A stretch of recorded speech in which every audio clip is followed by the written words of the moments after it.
Salve pessoal! Então, voltamos. O vídeo dessa semana é sobre hobbies, tá? Vai estar dividido em duas partes esse aqui. Eu ainda vou fazer um retrocesso, né? Eu vou deixar separadinho para vocês um vídeo complementar, como eu mencionei lá em Maquiavel.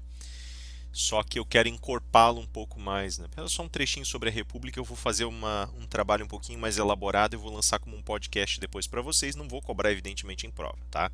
Então eu estou passando aqui para a próxima fase do nosso trabalho, que eu provavelmente vou cobrar de Maquiavel, Virtude e Fortuna. E aí eu queria começar a falar do contratualismo. A gente provavelmente vai chegar até o fim de contratualismo para essa prova, tá?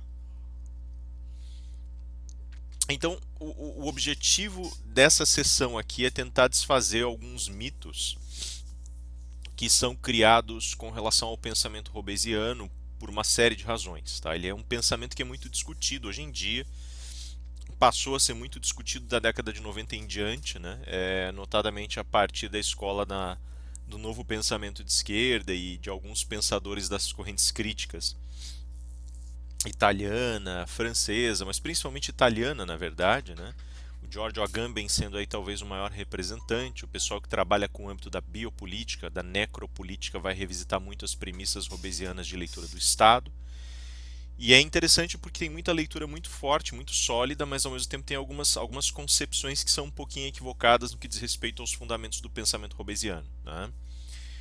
A maioria das pessoas tende a imaginar, e isso é muito verdadeiro de fato, que o pensamento hobbesiano ele fundamenta estados e, portanto, vieses políticos, né, que estão mais ligados, que estão mais consolidados como defensores da ideia de que o Estado tem que ter um poder mais integral sobre os seus cidadãos, né? Hoje em dia seria essa a interpretação, né?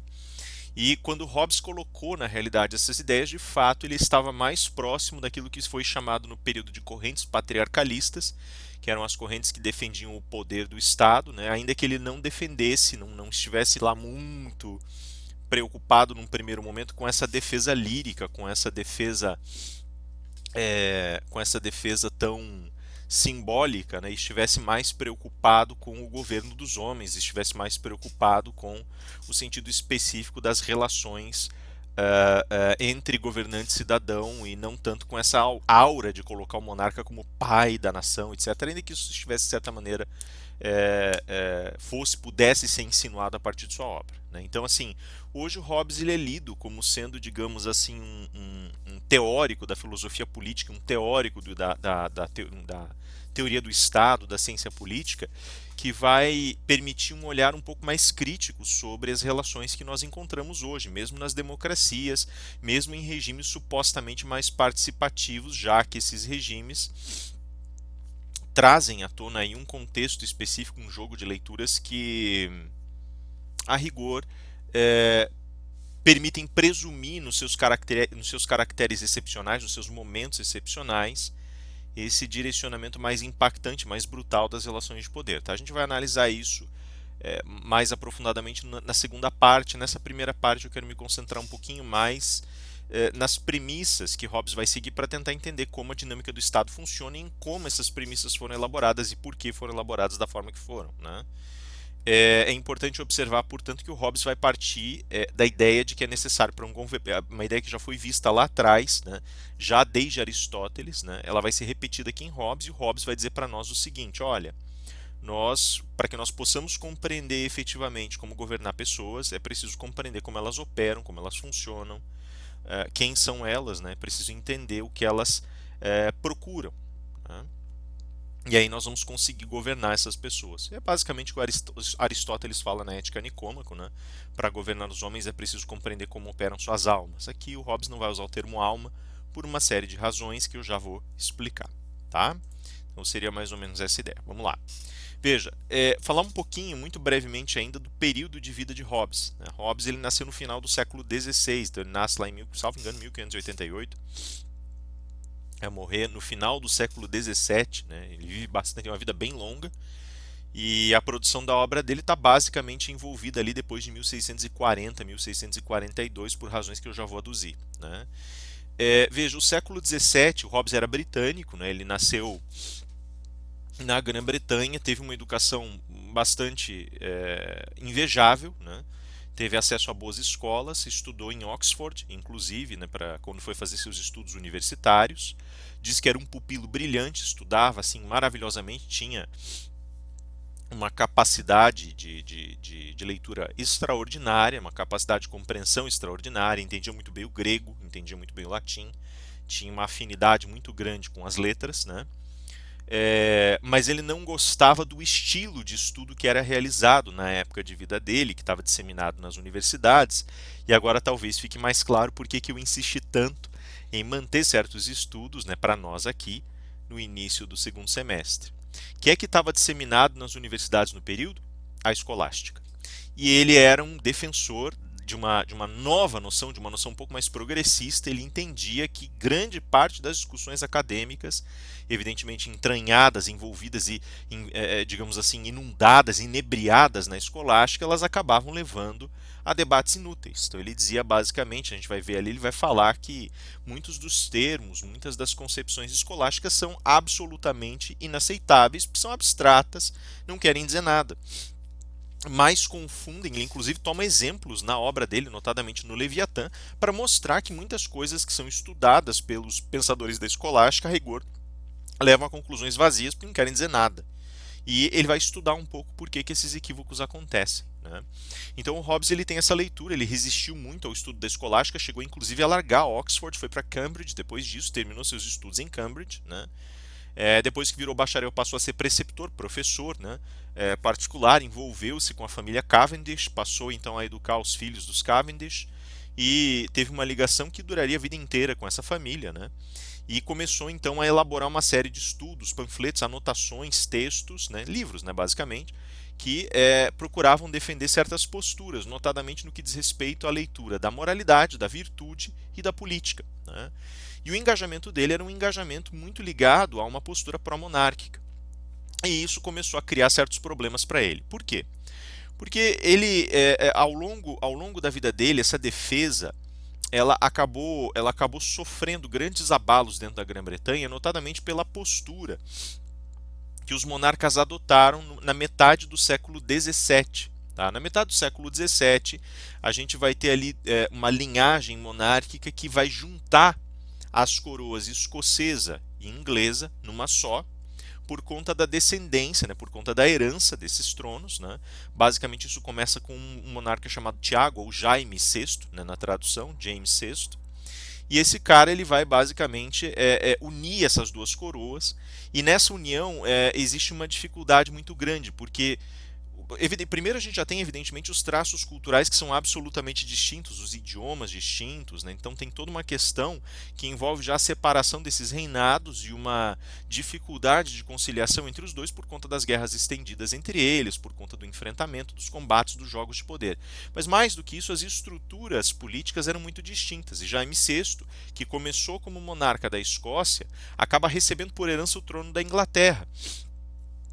E quando ele vai assumir o trono no sul, né, e vai governar os dois países como um só, ele traz consigo maus hábitos. Que maus hábitos são esses? A Escócia ela entendia a centralidade do rei de uma maneira mais radical. E quando ele vai para o sul, ele dá de cara com limitações estabelecidas desde 1215 pela famosa Carta Magna. Notadamente, o monarca ele não poderia estabelecer gastos porque ele precisaria de impostos para suprir esses gastos. E os impostos na Inglaterra só poderiam ser cobrados, só poderiam ser feitos impostos novos, quero dizer, se você tivesse a aprovação do parlamento. Note que o parlamento aqui ele não era ainda uma instituição permanente, tá? Nessa época do século XVII.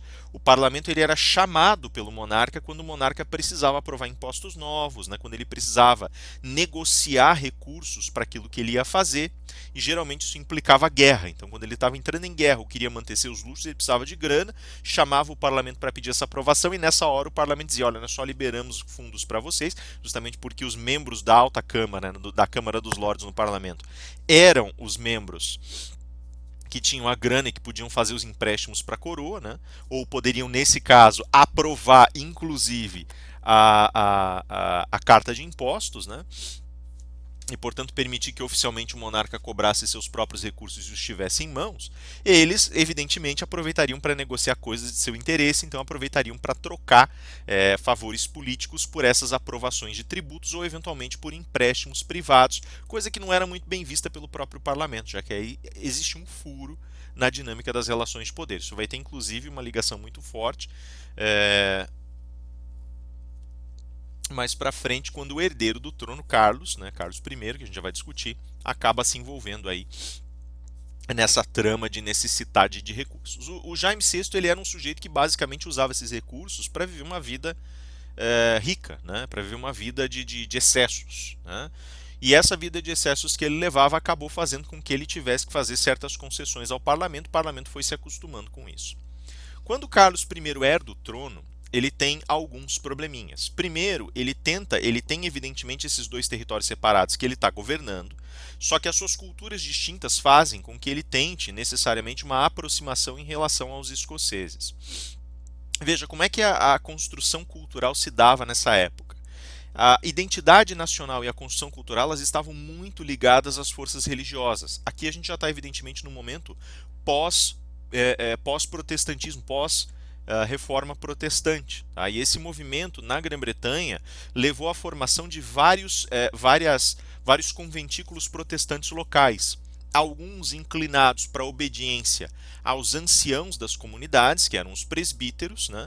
Outros inclinados para uma força mais ligada aos cabeças das instituições religiosas e para uma estrutura religiosa e organizacional vinculada à posse de determinadas terras, à organização de lideranças locais, que eram justamente os episcopados. Né? Então, o bispo, né, ele vai ter lá uma ligação determinada com a terra e vai ter poder sobre determinada região.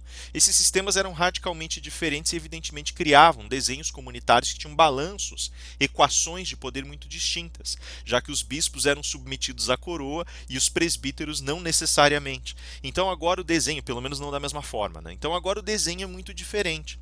E, evidentemente, o parlamento tem interesse em uma leitura presbiteriana de mundo, assim como os escoceses. Tá? Existe, nesse contexto, um interesse monárquico em tentar criar uma união religiosa sob sua própria força, sob seu próprio domínio. Daí Carlos fez o seguinte: Carlos ele pertencia àquilo que era chamado de alto-anglicanismo, que era uma herança, ele trabalhava uma herança de um movimento chamado movimento arminiano. Esse movimento ele tinha como tradição a manutenção de regimes religiosos e ritos religiosos super rigorosos. E justamente o rito servia para que você tivesse uma ligação mais profunda com a estrutura institucional e para que você pudesse obedecer essa estrutura. Revisito aqui, por exemplo, Confúcio, que dizia lá pelas tantas, né, para nós: a importância do ritual não está no próprio ritual, mas em mostrar àquele que o pratica o seu lugar numa estrutura política, religiosa, naquele caso, lá no caso de Confúcio, na estrutura imperial. Então ele põe o sujeito no lugar dele, faz com que ele tenha consciência da sua pertença a um corpo maior. E era mais ou menos isso que Carlos I procurava. Ele queria reforçar essa postura mais tradicional do alto-anglicanismo, esse aparentado arminiano, mostrando que o indivíduo que praticava o ritual fazia parte de uma ordem. Reforçando nesse sentido, aliás, a ideia de episcopados, ou seja, bispos que, sob o comando dele, permitiriam comandar também comunidades, permitiriam ter uma leitura mais próxima da vida cultural e da imposição de ritos na comunidade. Obviamente o parlamento não gostou nada disso, já que isso mudava o balanço das relações de poder e começava a reforçar a posição do Carlos I, né, do monarca. O Carlos I está aqui retratado, inclusive, na direita da tela de vocês. Né? E aí o que começa a acontecer, na verdade, é que começa a se criar uma tensão entre parlamento e monarca. Do outro lado da história, ele também precisava juntar os escoceses cada vez mais aos britânicos. E aí ele resolve tentar se aproximar dos escoceses, buscando nessa relação com o episcopado, tentar mostrar para eles: olha, na realidade nossas igrejas são muito semelhantes, nossa leitura de mundo é muito semelhante. O problema é que os escoceses, que têm uma igreja própria, que é uma igreja nacional, né? Tinha uma igreja própria que era uma igreja nacional, também protestante, mas mais ligada aos seus próprios traços culturais e apenas muito receosamente ligada à estrutura de episcopado, eles começaram a resistir a essas mudanças, entendendo que agora a ideia de um episcopado ia ficar muito mais séria. E eles não gostaram disso. Então eles se afastaram. Enquanto eles se afastavam, eles também estavam com um olho no parlamento, porque o parlamento presbiteriano também tinha seus interesses e eles não queriam, veja, o que está acontecendo atrás dessa dinâmica é justamente o jogo das relações de poder. Os escoceses perceberam que eles seriam engolidos culturalmente, engolidos politicamente, ou pelo parlamento ou por um rei que iria querer unificar esses territórios de uma vez por todas. O resultado foi inevitável, eles simplesmente se rebelaram contra o rei. Né, e tentaram agora buscar a independência. E criaram uma guerra civil dentro da Escócia. O rei ele já estava com problemas, ele precisava aumentar as taxas, né, para poder manter a proteção das zonas de controle dos portos britânicos, de modo que não houvesse pirataria, de modo que ele desse segurança para os comerciantes e pudesse, evidentemente, manter a saúde do seu país. Agora ele tem que enfrentar uma guerra no norte. E ele já não tem mais de onde tirar fundos. Tirando um sujeito, né, justamente um certo nobre chamado Birmingham, que emprestava grana para ele e era detestado pelos outros por conta disso. Mesmo assim, ele precisava de impostos para poder financiar a guerra e a vigilância da costa. E agora ele convoca o parlamento para tentar resolver esse problema.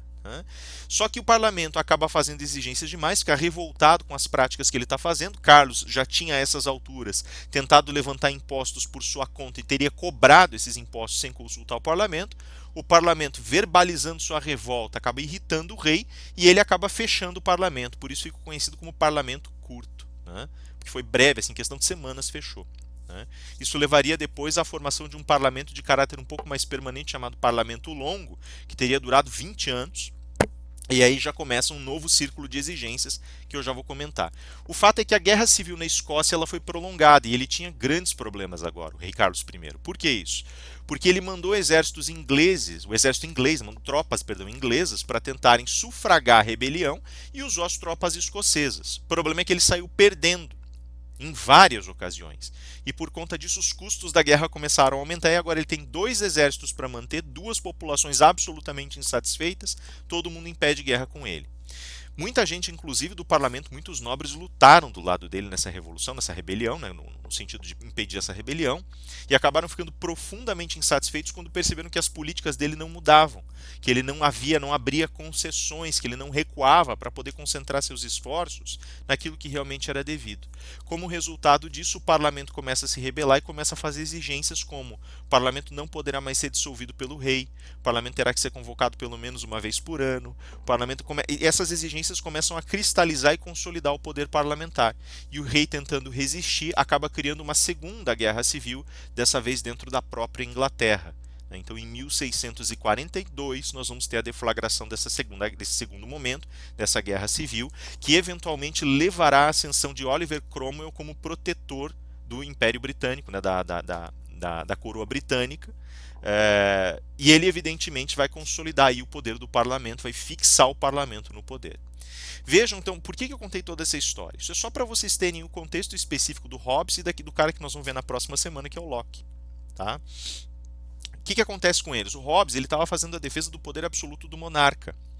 Quando se avizinha a rebelião, a revolução, ele percebe que o balanço das forças começa a migrar cada vez mais para o parlamento.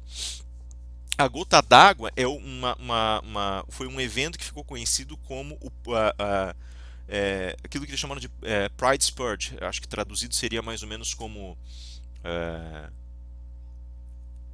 o expurgo de Pride. Pride era um dos membros do parlamento e ele impede que simpatizantes da coroa entrem no parlamento para as votações, barra esse povo na porta, e a partir dali fica mais do que claro que o parlamento está em pé de guerra com o monarca e que já não vai mais se admitir qualquer tipo de tolerância com monarquistas, né, com monarquistas radicais, como era o próprio Hobbes, ou seja, com aqueles que defendiam o poder absoluto ou os absolutistas.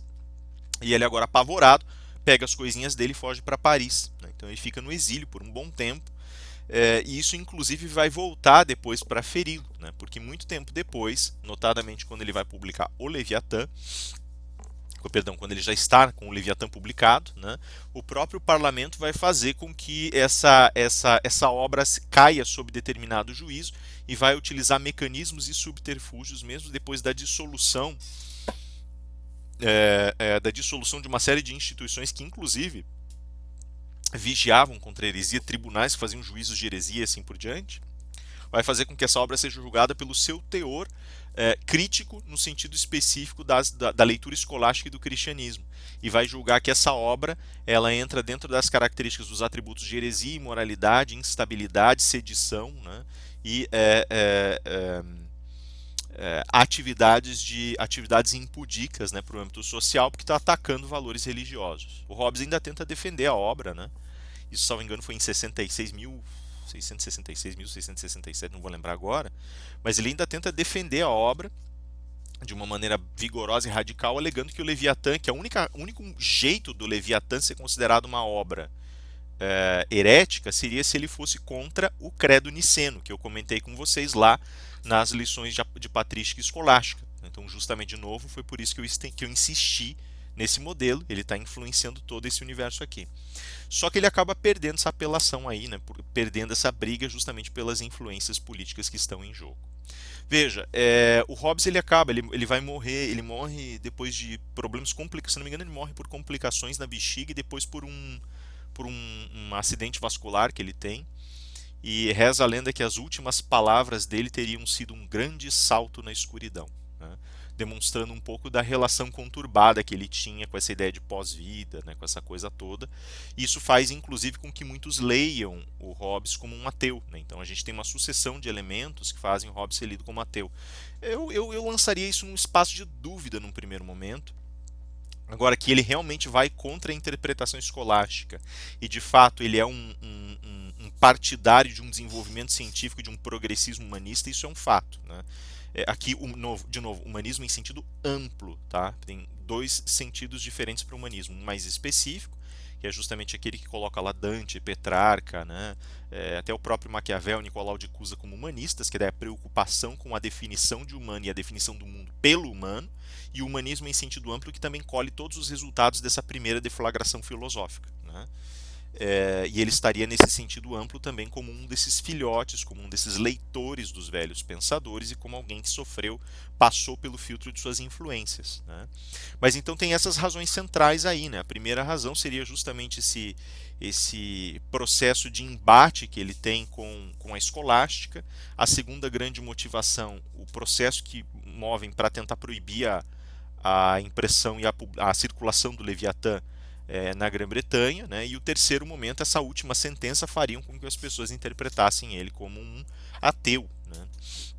E aí colocam a teoria dele dentro de uma teoria ateísta. E assim, eu não vou dizer que ela é ateísta, mas com certeza ela prescinde de esclarecimentos religiosos.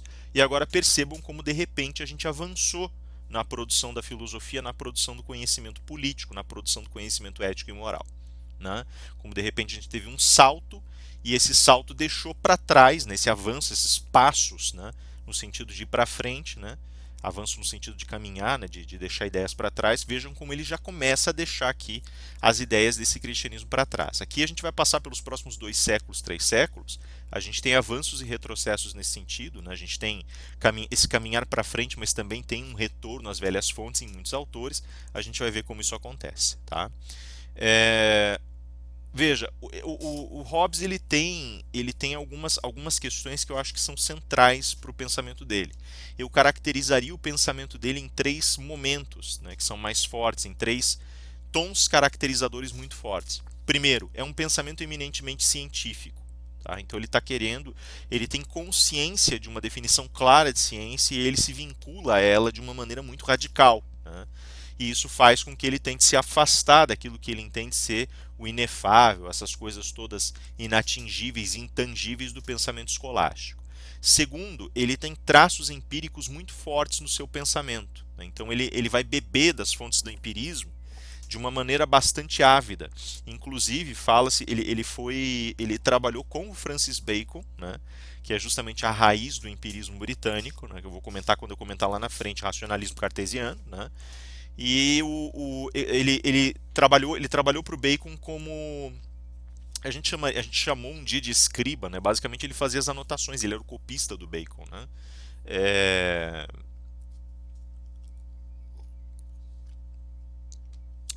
na época eles chamavam de amanuensis, né? No latim, amanuensis.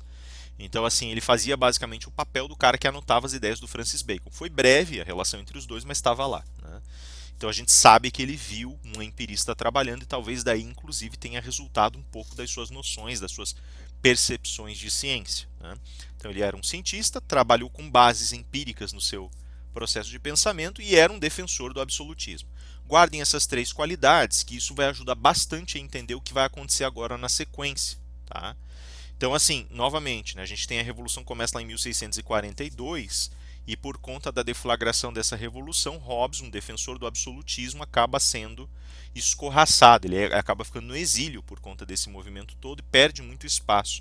A gente vai ver que a estrela ascendente do pensamento da época era um outro cara chamado John Locke, né, que é mais novo que Hobbes, mas por conta do seu progressismo no pensamento, ou seja, porque defendia o parlamento, né, não sei se isso pode ser chamado progressismo, né, mas ele acabou ganhando, caindo nas graças das novas potências no país, e aí por conta disso começou começou esse novo trabalho, essa nova linha de pensamento filosófico que a gente vai ver aí na realidade bebe muito de fontes antigas também nas suas estruturas, né?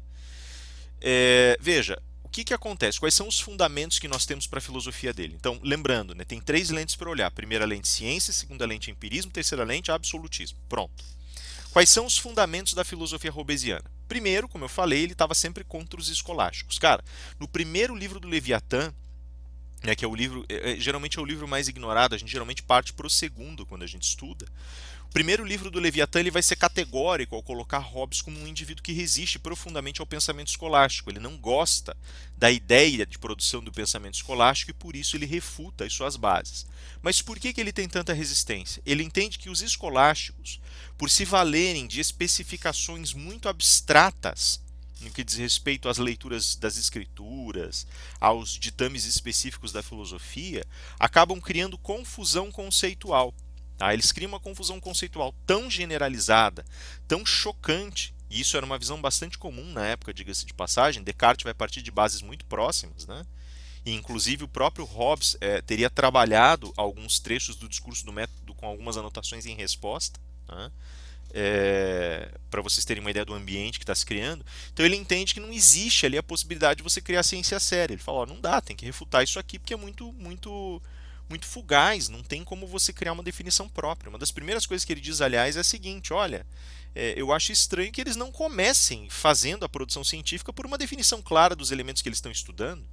Nem sequer conseguem saber que palavras vão usar e o que elas significam. E como não definem isso, tudo fica em abstrato, né? Então ele já se posiciona muito claramente contra o pensamento escolástico, né? E veja, o pensamento escolástico ainda tem muito fôlego nas universidades. Mas ele se posiciona contra e empurra para longe, né? Já nessa toada do desenvolvimento científico. Por conta disso, a proposta dele é de um conjunto de novas leituras epistemológicas, ou seja, novas leituras de conceitos, né? E cognitivas, ou seja, de como nós compreendemos esses conceitos, tá? E como compreendemos, evidentemente, as coisas do mundo. Por conta disso, ele vai tentar fazer um desenho novo a respeito de como o ser humano é capaz de entender e meditar as questões. E ele vai dizer assim, olha, primeira nota diferencial que a gente tem que levar em consideração é que o ser humano é capaz de pensar. E o objeto, a construção central, o tijolo central do pensamento é aquilo que ele vai chamar de imaginação. Que tem que tomar um pouco de cuidado porque ele vai utilizar em dois sentidos distintos dentro da obra dele o que ele chama de imaginação. Né? Então, primeiro, imaginações são consideradas em sentido amplo todas as possibilidades de pensamento de um ser humano. Então a gente chamaria hoje de pensamento. Né? Vai dizer, tá, mas o que são essas imaginações e como é que elas operam? E aí ele vai dizer assim, as imaginações elas surgem a partir do momento em que nós temos um vínculo com um determinado objeto e desse objeto extraímos algumas observações ou conclusões. Né? Portanto, o objeto vem e impressiona nossos sentidos, visão, audição, olfato, tato, paladar, ou impressiona, se é, por exemplo, um texto escrito, a nossa inteligência, né, intelecção. E aí isso tudo, veja que isso é bem clássico, né, a gente voltou lá agora para Platão, né, e aí a gente absorve esses elementos e na absorção desses elementos uma imaginação é criada. Né? Agora tem naturezas e naturezas de imaginação e a gente tem que ter isso claro para a gente poder entender como a gente pensa. Então, por exemplo, uma imaginação ela vai ser uma fantasia se ela é basicamente o retrato do objeto que eu acabei de ver e que eu consigo reconstruir na minha mente. Tá? Isso é uma fantasia. Eu estou querendo gerar aqui, e quanto mais desimpedido for isso, porque eu posso pegar esse objeto e colocar em situações fabulosas, fantásticas, irreais, conectá-lo a objetos que não estão diante de mim. Isso é o eixo da fantasia. Fantasia é o que a gente chamaria hoje de imaginação ou imaginário. Tá? não quero também ficar trocando muitos termos, porque daí vai criar confusão que ele justamente detesta, né? Tá, se eu estou dormindo quando isso acontece, aí a fantasia é chamada sonho, né? Então, fantasia é quando eu imagino coisas. Sonho é quando eu estou dormindo e o meu imaginário começa a trabalhar imagens, situações e assim por diante, né? E ele vai dizer assim, olha, essas duas peças centrais, elas trabalham sempre com um eixo desimpedido, elas estão trabalhando soltas, né? Elas não têm critério nenhum, elas não têm vínculo nem verificabilidade, né? Agora, eu posso trabalhar isso também de uma maneira um pouco mais vinculada, de modo a operar, por exemplo, aquilo que impressiona os sentidos, né?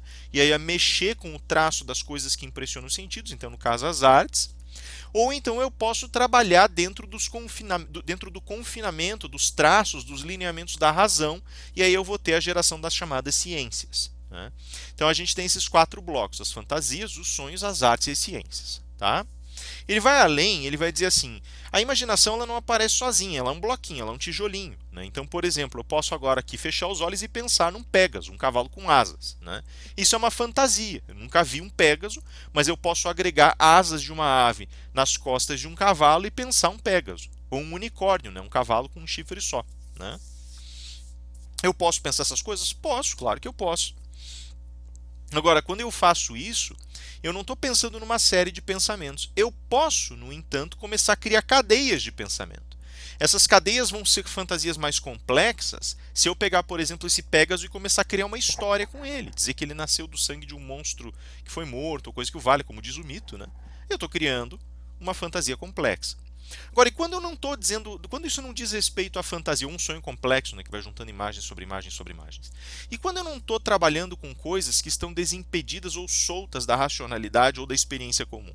Daí eu tenho duas possibilidades, né? Quais são essas possibilidades? Veja, a série de imaginações, ela sempre vai operacionalizar um conhecimento, uma imaginação produzida, e essa imaginação, para ela se encaixar numa cadeia de outras imaginações, ela precisa ser representada. Essa representação ela é um pedacinho de linguagem que eu chamo signo. Tá? Quando eu encaixo esse signo, eu posso dizer assim, olha, eu vou criar esse signo, ele pode ser mental e depois vai ser falado, e ele inclusive suscita a ideia de logos, do grego, né, dizendo o grego sempre entendeu que pensamento e fala eram uma coisa só. Tá? E ele vai dizer assim, pensando ou falando, eu criei uma palavra, eu vinculei isso a uma palavra que eu chamei de signo. Né? Qualquer palavra aqui vai ser um signo. Se esse signo está ligado a alguma coisa que já aconteceu e que foi consolidada, né, que sofre desgaste com o passar do tempo, mas que está ali presente, esse signo diz respeito a uma memória. Agora, se ele diz respeito a eventos futuros que eu planejo, que eu construo, a respeito dos quais eu crio estratégias, então diz respeito a uma previsão. Né? Então aqui a gente chama de previsão. Né? Depois ele previsões à luz dos signos ou memórias à luz dos signos. O signo é aquilo que está no meio. Né? Então ele vai ser, se é um signo de uma coisa que já passou é memória, se é um signo de uma coisa que não veio ainda é uma previsão. Né? Ele inclusive começa a falar sobre os talentos proféticos e fala, veja que aí você tem o signo de alguém que prevê, que antevê.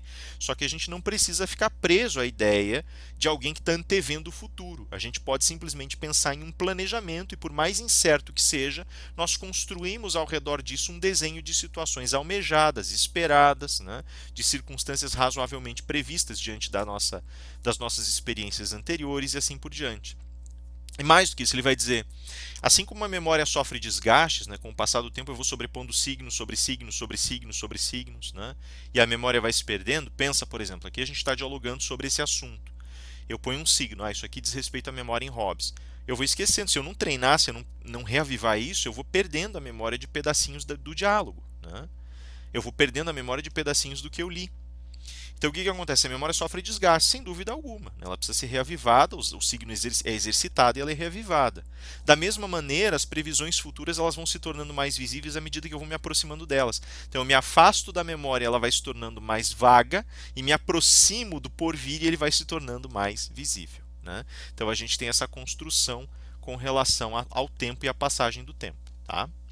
Veja, o que ele vai dizer para nós no momento seguinte é justamente que esse signo ele tem um encaixe num elemento mais amplo. aqui eu chamei de tradição da linguagem, né?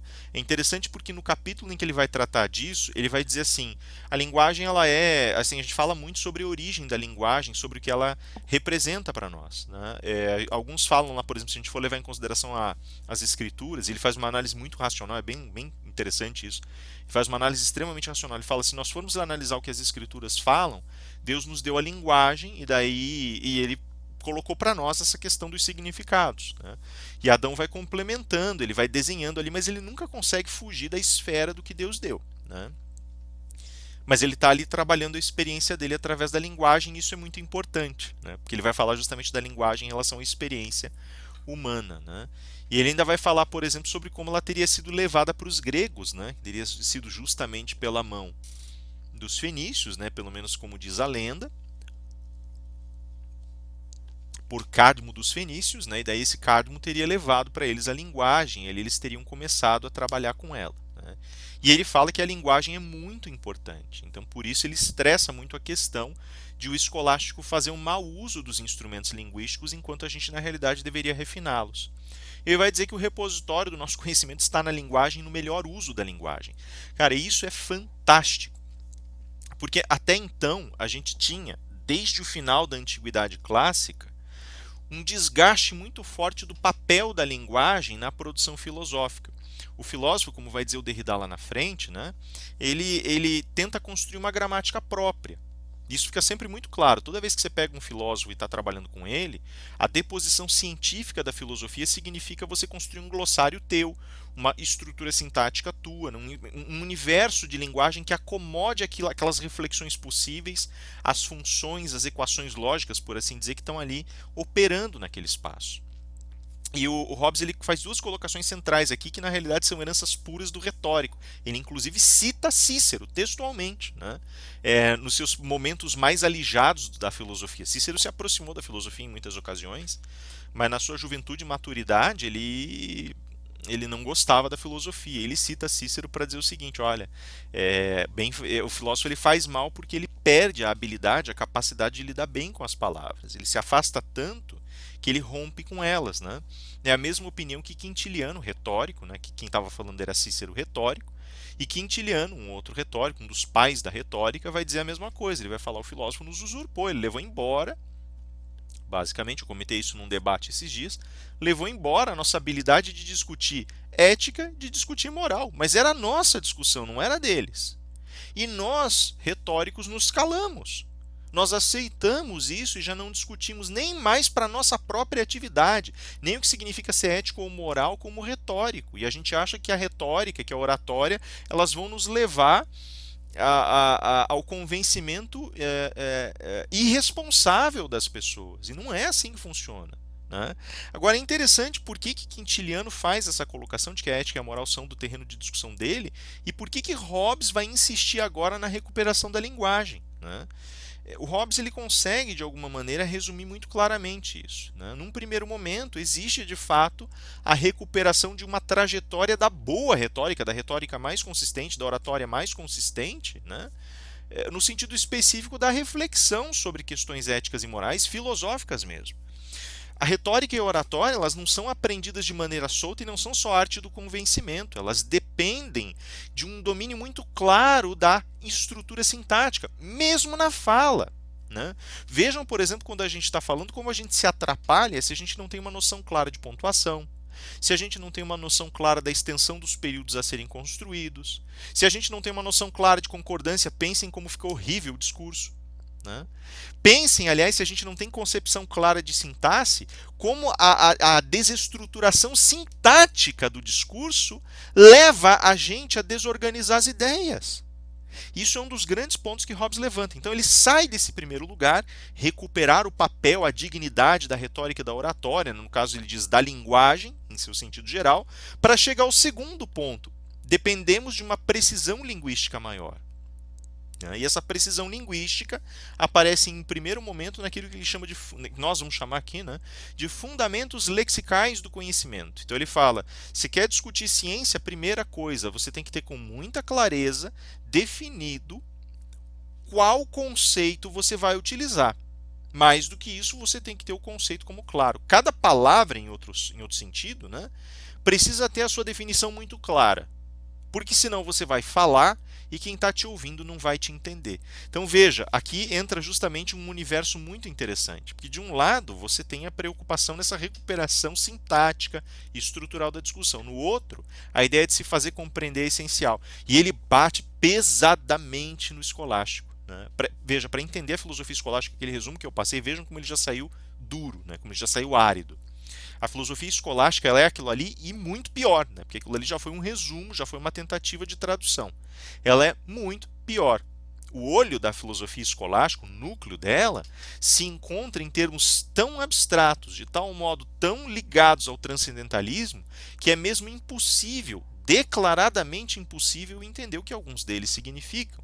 Ele, por exemplo, fala na obra, né, o Hobbes vai falar na obra dele, vamos entrar, por exemplo, na discussão da trindade. E aí ele diz assim: se você for ler os debates sobre a trindade, os debates sobre transubstanciação, consubstanciação, e seja lá mais o que for, você vai ficar maluco, porque essas palavras não têm significação clara. Né? Então, assim, para alguém que, enfim, que opera dentro dos limites da escolástica, está maravilhoso. Né? Aí esse toque de mistério é necessário porque isso aí é trazido de interpretações das escrituras e tem coisas que sempre vão permanecer não compreendidas. Lembrem do que eu falei lá atrás para vocês. Né? Tem coisas que não adianta, não pertencem à nossa esfera de conhecimento e acabou-se. Né? Aqui não, aqui ele fala, olha, se não pertence, o que eu vou fazer com isso então? Eu não posso fazer nada. E ele fica revoltado com essa ideia e fala, eu quero excluir isso de uma vez por todas da produção científica, isso aqui não tem lugar aqui não. Né? Então existe essa dificuldade, né, de organizar estruturalmente, mas ao mesmo tempo essa dificuldade de compreensão. E ele quer sanar os dois problemas. Né?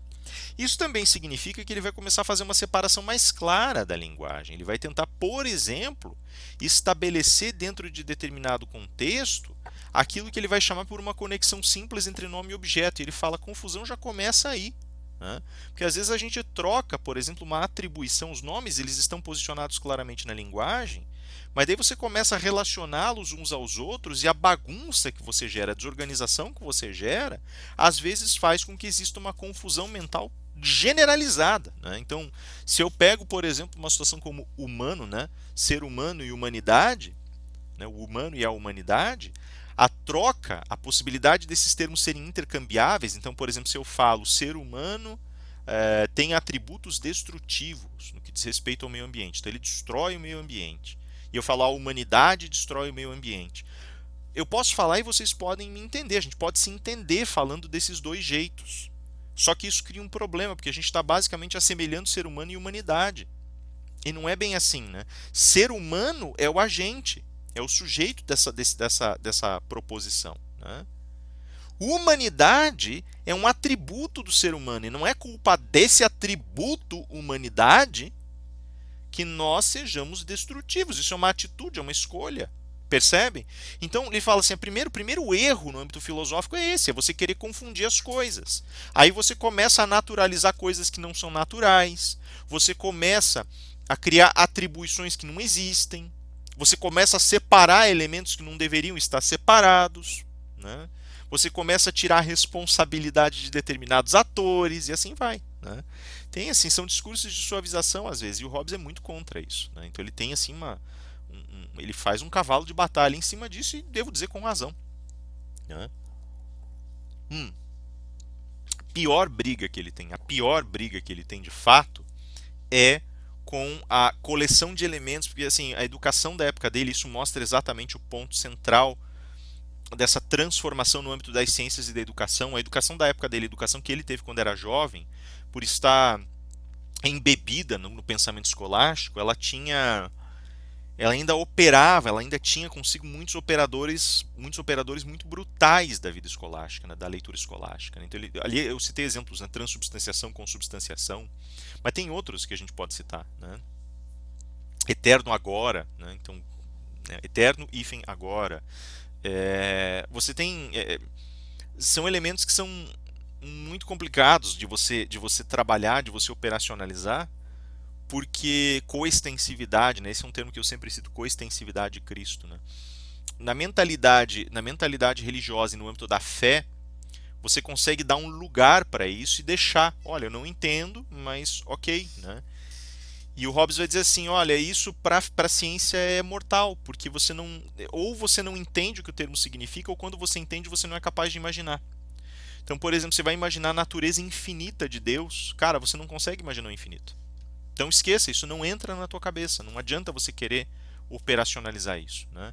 Isso cria um dilema que só vai ser resolvido, aspas, né? Não é bem resolvido, mas vai ser remendado lá na frente por Hegel, tá? Mas deixa isso por enquanto. E ele fala assim, então você agregar isso, trazer isso para o âmbito dos teus signos, da tua linguagem, significa que você não vai ser capaz de concretizar isso. E aí você reclama, por exemplo, quando você quer transmitir um conceito que ninguém entende. Claro que ninguém vai entender, é abstrato.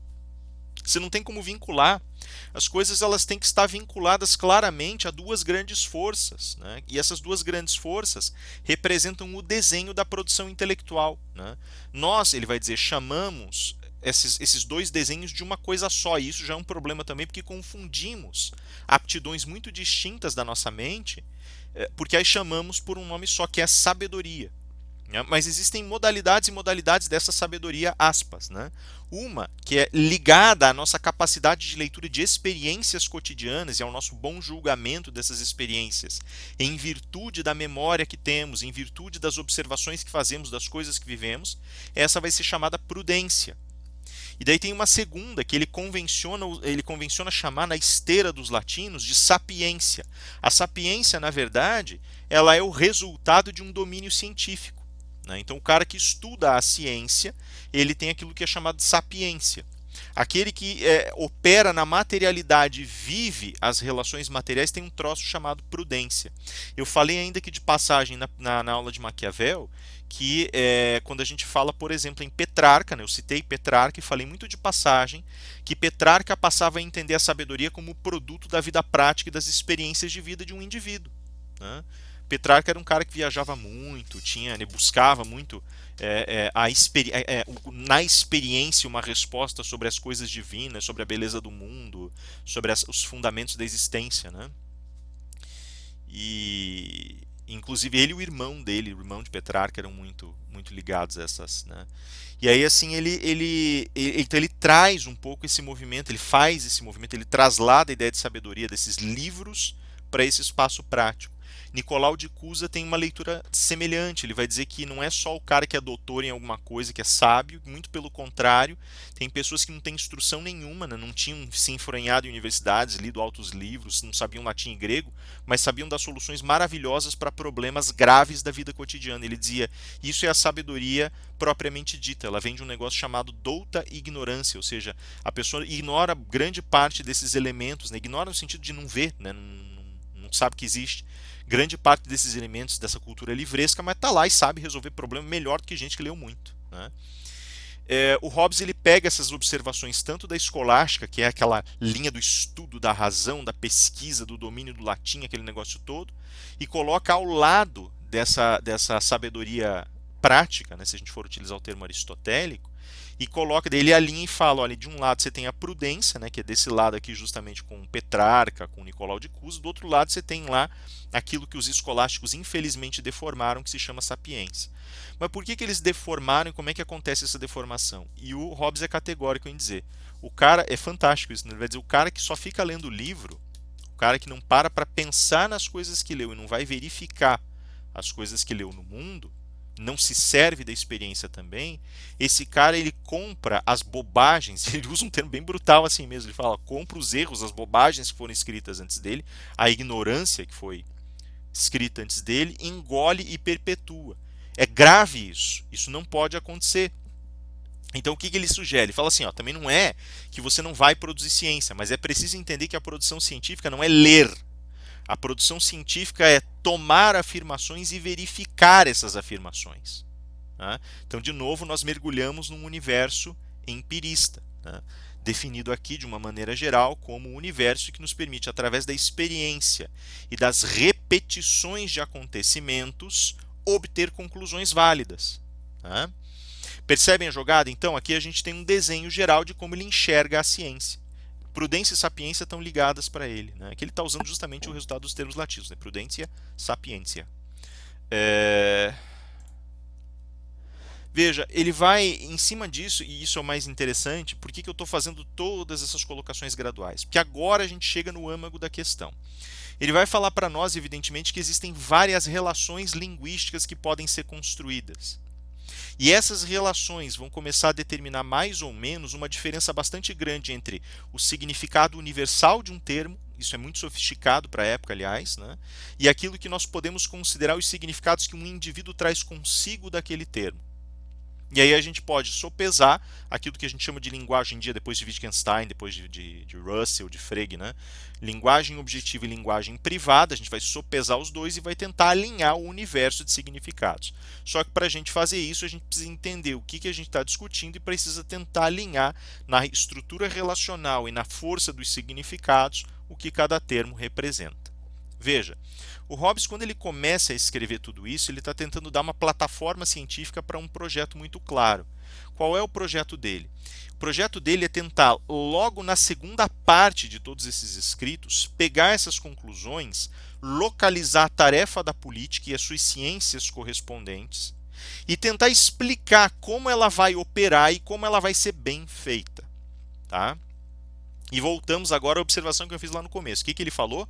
Que para governar bem é preciso conhecer as pessoas que você vai governar, é preciso saber como o ser humano opera.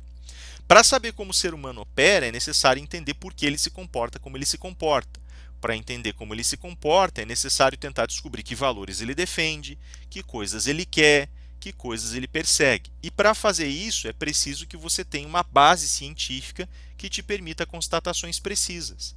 Então ele fala: qual é a minha base científica que vai me permitir constatações precisas? É essa base empírica que eu estou dando aqui. Mas para entendê-la, eu preciso entender qual é o papel da imaginação, do pensamento nisso tudo, qual é o papel da experiência, qual é o papel da linguagem. Definiu. Agora ele passa para o segundo passo. Pega todos esses instrumentos e aplica agora as forças que definem o comportamento humano. E ele vai começar da seguinte maneira. Primeira coisa que ele diz, isso lá no meio da linguagem, ele vai dizer assim: olha, tem coisas que eu simplesmente não entendo quando me dizem, especialmente, né, batendo nos escolásticos. Uma coisa que eu não entendo, por exemplo, é um trem que eles chamam de vontade livre. Ou, se vocês preferirem um termo mais familiar, que não é exatamente igual, mas é um termo familiar, né, para vocês, livre-arbítrio. Perceberam? Então, lá atrás, toda a base comportamental do ser humano estava baseada na ideia de uma vontade livre, de escolhas livres, do livre-arbítrio e tudo mais. E qual era a fonte dessas decisões? Era a razão. Lembrem lá do que nós discutimos em Tomás de Aquino, foi por isso que a gente discutiu tudo aquilo. Tomás de Aquino dizia: tomamos decisões racionais, essas decisões racionais são livres por serem racionais e elas nos levam à organização gradual de virtudes, à organização gradual de uma virtude em especial chamada justiça, e essa virtude chamada justiça vai ter daí operadores específicos que podem ser universais ou particulares, mas que têm que ser compreendidos no seu contexto, e aí eu posso tomar essa universalização e aplicar em casos, mas é tudo racional. E quando não é racional? Aí é vício. Que aí veio pelo desejo, porque tinha que sufragar e tal.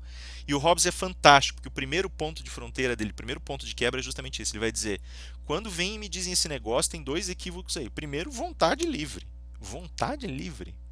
Livre? Como é que você vai falar em vontade livre? A ideia de liberdade não se aplica à vontade, até onde eu vejo. E esse negócio, para piorar a situação, segundo lugar, esse negócio que chamam de vontade, eu duvido que seja assim. Falam que a vontade tem como origem a razão, e daí concluem que existe vontade livre quando eu penso, medito, pondero e exerço minha vontade. Pois eu digo que a vontade não parte da razão. Percebem a jogada? Para ele chegar ao ponto de dizer isso, é preciso que ele salte para fora das expectativas da patrística e da escolástica, que condenavam tudo que não vinha desse querer racional. Ele vai dizer assim, ele inclusive fala do termo querer, esse querer aqui que eles colocam, ele é muito mais complicado do que parece. Eles estão querendo dizer que os seres humanos conseguem agir só pelo pensamento racional e não funciona assim. Se assim fosse, ele argumenta, eu não poderia ter jamais, cara, por favor, prestem muita atenção nesse trechinho, guardem isso no coração de vocês. Quando a gente chegar em Kant, a gente vai voltar. Se assim fosse, jamais um ser humano cometeria equívocos de ordem moral, de ordem ética, de ordem prática. Porque a razão tem leis autônomas. Percebem? A razão ela tem operadores próprios e ela é objetiva. Então, se a nossa vontade fosse racional, nós não discordaríamos jamais, jamais das decisões tomadas. Segundo, nós nunca tomaríamos uma decisão equivocada. Percebem? Para quem assistiu esses dias a palestra que nós tivemos com o professor Djalma, ele comenta isso a partir do desenvolvimento da psicanálise, a partir de Kant e do desenvolvimento posterior da psicanálise. Né? Não precisamos ir tão longe. Hobbes já está dizendo isso para nós. Aliás, tantos outros já falaram antes, mas foram ignorados por uma certa construção da história do pensamento filosófico. Está aqui. Hobbes está dizendo isso para nós.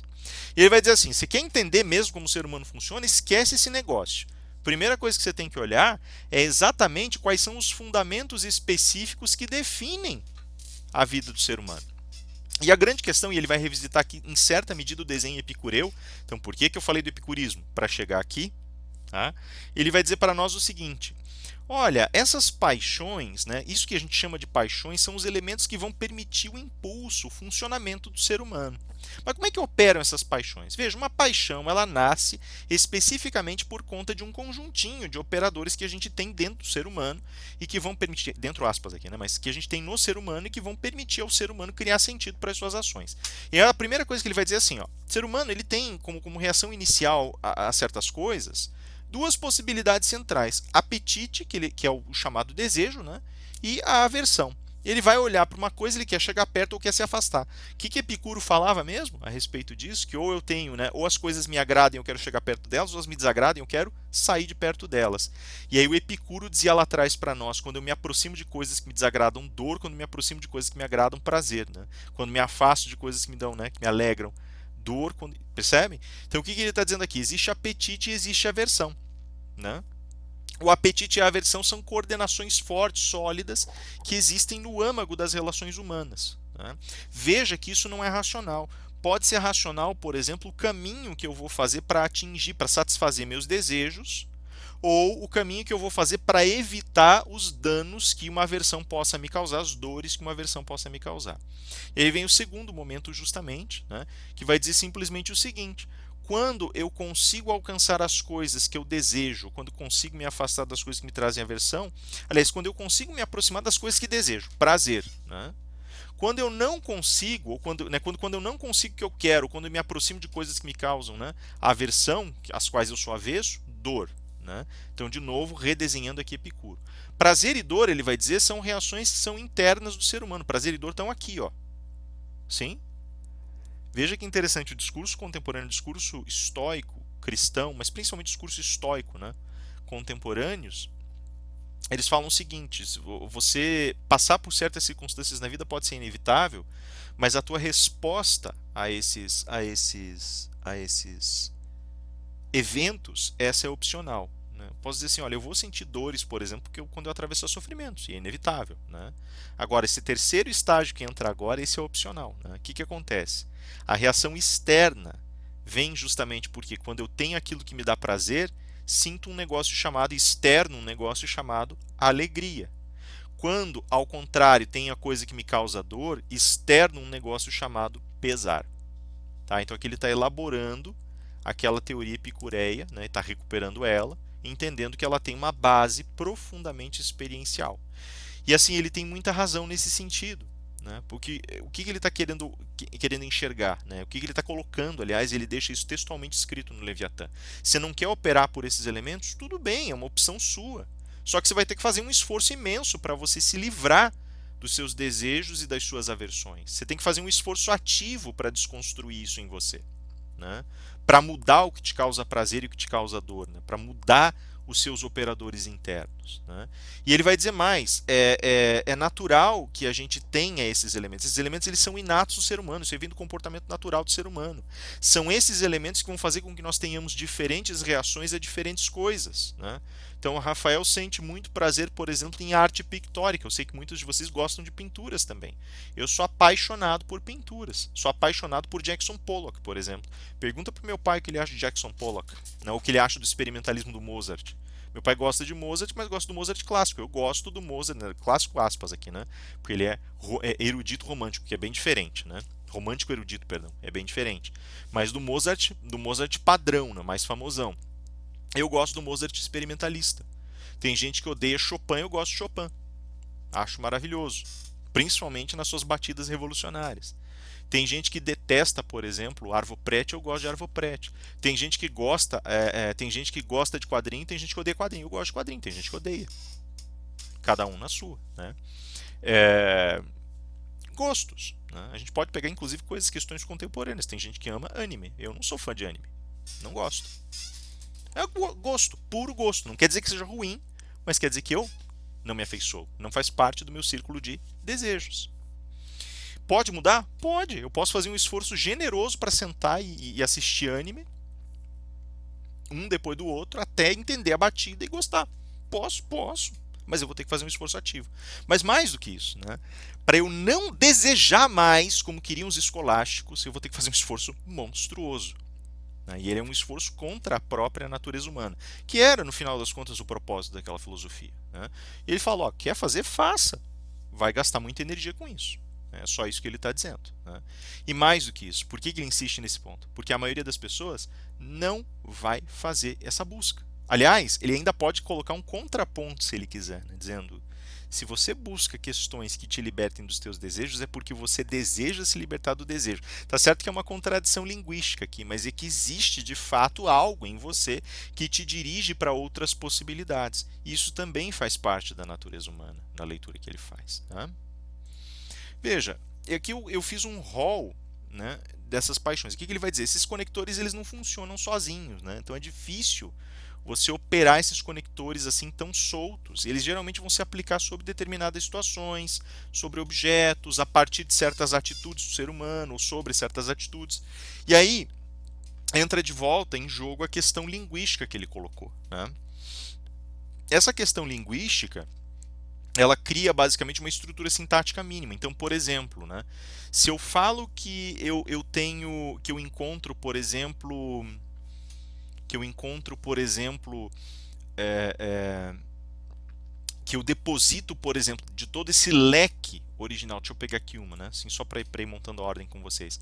Mas se eu pego desse leque aqui, por exemplo, certos desejos, né, ou certa alegria, certo prazer, em coisas futuras, né, que eu não sei se vão ou não vão acontecer, então eu tenho um negócio chamado esperança. Né? Então é basicamente como a alegria, só que agora investida de uma expectativa, investida de uma certeza de acontecimentos futuros, né? Da ideia do acontecer futuro. Eu tenho um trem chamado esperança. Né? Agora, se eu tenho no sentido oposto um desejo, né, e a possibilidade de me alegrar, só que isso está depositado na incerteza de que as coisas possam acontecer, né, então está despido da ideia de que as coisas acontecerão, eu tenho a chamada desesperança. Né? Então, para dar um exemplo, tentar concretizar mais ainda o exemplo, Rafael deseja, por exemplo, assiduamente, avidamente, terminar a leitura de toda a estante de cima. Né? Se ele acredita que ele vai conseguir isso, ele tem esperança. Agora, se ele acredita que não, ele tem desesperança, certo? Quando você tem, por exemplo, uma situação em que você se investe dos ímpetos de conseguir fazer algo, em que você se investe dos ímpetos necessários. Então, você tem um desejo e tem o ímpeto para completar esse desejo, você tem a chamada coragem. Agora, quando esse desejo exagera e fica selvagem demais, e você fica com uma coragem excessiva, e sai feito um doido para fazer as coisas, você tem a chamada cólera. Né? Cólera no sentido de ser iracundo, né? Não é ira porque ele vai separar o termo ira e cólera, ele está trabalhando com latim aqui. Mas a cólera, né? Então você está colérico, você está com o sangue fervendo, está, né? Desejoso demais e avança sem pensar nos limites. Né? Se eu aplico, por exemplo, um sentimento de esperança continuada sobre mim mesmo, eu tenho a confiança em mim mesmo, uma descontinuidade, veja que agora a gente já está empilhando conceitos sobre conceitos, né? Ou se eu tenho uma desesperança sobre mim mesmo, que é continuada, eu tenho uma desconfiança de mim mesmo. Então eu poderia colocar aqui boa autoestima em confiança em si mesmo e uma baixa autoestima em desconfiança de si mesmo. Né? Se eu vejo, por exemplo, uma determinada situação que me causa aversão, e essa situação me causa aversão pela sua própria natureza injusta, eu tenho a chamada indignação, né? O que a gente chamaria de ira justa, no exagero. Né? Se eu tenho, por exemplo, prazer em fazer coisas legais para os outros, eu tenho aquilo que eu chamo de benevolência. Se eu tenho um desejo agora sobre objetos, não mais sobre humores ou sobre circunstâncias, sobre objetos próprios. Se eu tenho desejo de coisas materiais, notadamente em excesso, cobiça. E ele vai dizer, eu posso usar cobiça para explicar o desejo normal que as pessoas têm por um objeto, por algo que encanta aos olhos, sei lá, por qualquer coisa, veja que encanta aos olhos, inclusive contrariando o que o escolástico ensinava, né? Então essa pessoa tem cobiça. Tá? Agora eu também vou usar cobiça no sentido pejorativo, quando ela quer demais. Né? Então, percebendo a diferença e como essas estruturas afastam esse modelo de leitura das paixões e eventualmente das virtudes daquilo que foi dado pelos escolásticos, aqui eu posso considerar normal desejar. Então tem uma medida normal, a esperança e a desesperança são normais, coragem é normal, cólera é exagero, confiança em si mesmo é normal, desconfiança de si mesmo é normal, né? A indignação é normal, a benevolência é normal, mas tudo vem do desejo. A benevolência, que seria entendida como uma virtude abstrata e racional racional, né, pelo escolástico e pelo patrístico, aqui é considerada basicamente como produto de um desejo, de fazer bem para os outros. Mas é um desejo. Percebem? Então ele não dissocia mais. Olha como ele está distanciando uma experiência da outra. Percebem? Já não é mais, o ser humano não opera racionalmente. Essa é a mensagem de fundo mais importante nele. Magnanimidade é quando você tem, por exemplo, é quando você não guarda um desejo ou uma atenção excessivo sobre coisas pequenininhas, coisas miúdas. Isso é magnanimidade, né? Ou até mesmo coisas grandes, né? Pusilanimidade, né? O pusilânime, o sujeito mesquinho, é aquele que presta atenção em picuinhas e fica travando a vida por causa dessas picuinhas, quer dizer, que tem um desejo excessivo por esses detalhezinhos, né? Veja, como é que você coloca isso? Então, por exemplo, né, você chega para conhecer uma pessoa, a pessoa se apresenta para você e ela acaba pisando na bola com você, ela acaba, sei lá, não te cumprimenta direito, se atrapalha para te cumprimentar, fala uma coisa inconveniente sem querer. Se você não presta atenção, se o teu desejo não se deposita sobre coisinhas pequenininhas, sobre os detalhes da apresentação e da conversa, magnanimidade. Se você fica prestando atenção e fica pensando, mas fulano falou tal coisa, pusilanimidade. Percebe? Também são coisas normais, né? Tacanhice, ignorar coisas importantes. Percebem? Lascívia, luxúria e ciúmes, os três vêm em conjunto. O que é lascívia, luxúria e ciúmes? A lascívia, ela é um desejo sexual, é um desejo físico que vem da memória de outras relações ou situações. Isso é lascívia. Né? A luxúria ela é mais intensa ainda, é a ansiedade de repetir certas experiências e em um sentido muito mais concreto. O que são os ciúmes? É quando você tem esses... Olha o que ele está dizendo, né? Porque aqui ele está enfiando o amor assim sutilmente no meio. Né? Ele está dizendo que lascívia e luxúria são desejo físico ligado a memórias, desejo físico ligado a memórias que tem uma intensidade tremenda agora por um objeto que está diretamente ligado, né, ao teu olhar, e os ciúmes, quando você deposita sobre uma pessoa só e que é só para você, e daí o teu desejo é tão intenso que você quer afastar todos os demais, vira ciúme. Então aqui você tem três intensidades do mesmo desejo. Desejo físico abstrato, desejo físico concretizando-se na tua frente, né, então desejo físico geral, né, aquela a lascívia seria mais como uma latência, né? Ela é latente, você lembra, você tem uma ideia, fica aquele desejo perene, é desejo de proximidade física. Né? A luxúria ela já é memória intensa claramente identificada para objeto claramente identificado diante de você. E ciúmes é aquele desejo por aquela pessoa que quer afastar todas as demais daquela pessoa. Três maneiras de você falar do desejo em seu estado físico por outros seres humanos. O afã de vingança é quando você sofre uma injustiça e com base nessa injustiça você deseja revidar. Também é desejo. Tá? Curiosidade, desejo de descobrir coisas que você não conhece. Então tudo isso aqui está ligado basicamente a desejo e aversão, desejo e aversão. Percebem? Basicamente é isso. Tudo ligado a desejos e aversões. As paixões se constroem, portanto, sobre desejos e aversões. Lá atrás, se a gente fosse voltar agora a falar das paixões na escolástica, elas de fato estão ligadas a desejos. Mas tem coisas que são automaticamente excluídas do rol das paixões porque elas pertencem especificamente ao rol das virtudes. E aí é lógico que o Hobbes vai começar a enveredar esse instrumento para tentar explicar o que são efetivamente virtudes segundo o olhar dele. Aqui tem uma foto do Hobbes aqui na esquerda. Uma pintura do Hobbes aqui na esquerda. Né? E aí o que a gente tem então? Ele vai falar basicamente que a organização e construção desse discurso ela tem como alcance estratégico, por assim dizer, um percurso, um desenho geral que diz respeito à maneira como nós tratamos a verdade, como nós lidamos com as expressões linguísticas e como nós depositamos confiança nesses elementos. Da soma das paixões com isso, com esses instrumentos racionais, nós vamos conseguir equacionar mais ou menos o que nós podemos chamar de virtude. Mas já vamos chegar lá, né? Veja, a virtude não é racional. Ele não está dizendo isso. Mas ela passa, ela participa de todas essas forças que compõem o ser humano. Tá?